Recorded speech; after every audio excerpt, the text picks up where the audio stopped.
Tiniyak ng Department of Public Works and Highways na tuloy-tuloy ang pagpapanagot sa mga nasasangkot sa umano'y flood control scandal sa kabila ng pagbabago sa liderato ng Senado. Ayon kay DPWH Secretary Vince Dizon, patuloy ang koordinasyon ng ehekutibo sa Office of the Ombudsman para maisulong ang mga kaso at investigasyon.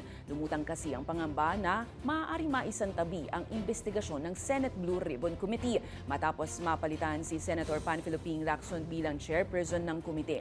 Sa posible namang pagpapalaya ng kontrobersyal na kontraktor na si Curly Descaya, sinabi ni Dizon na hindi mangyayari ito. Bagamat hindi man siya makapagkomento sa mga desisyon ng mataas na kapulungan, tuloy ang pagbibigay ng dokumento ng DPWH sa mga investigador. May tiwala rin siya na kikilos ang ombudsman anuman ang maging kaganapan sa mataas na kapulungan.